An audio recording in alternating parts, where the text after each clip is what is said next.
Bonjour à tous et bienvenue dans cette vidéo sur les spectres d'émission dans laquelle je vais parler des spectres d'émission de raies.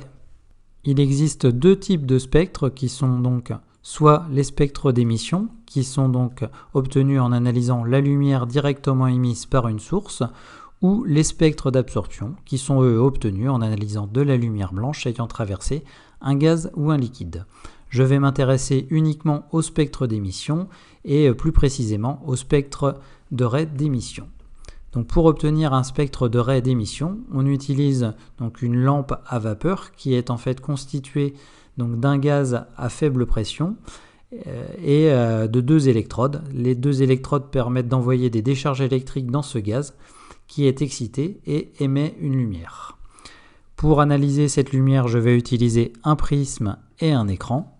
Et donc j'envoie la lumière de la lampe à vapeur sur le prisme qui va me permettre d'obtenir son spectre sur l'écran.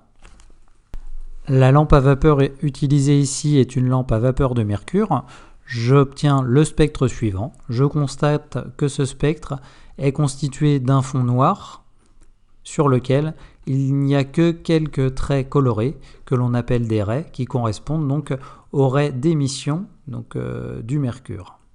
Ce spectre contenant uniquement quelques raies en rapport avec un atome est en fait une signature de l'élément chimique présent dans la lampe.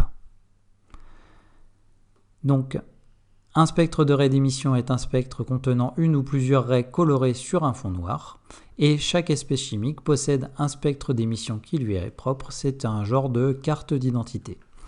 Par exemple, le spectre de raies d'émission de l'hydrogène est le suivant, donc on obtient 1, 2, 3, 4 raies colorées de taille plus ou moins large. Et par exemple, le spectre de raies d'émission de l'hélium, lui, est le suivant. Donc on obtient 1, 2, 3, 4, 5, 6 raies colorées et nous voyons que ces raies ne coïncident pas avec celles de l'hydrogène.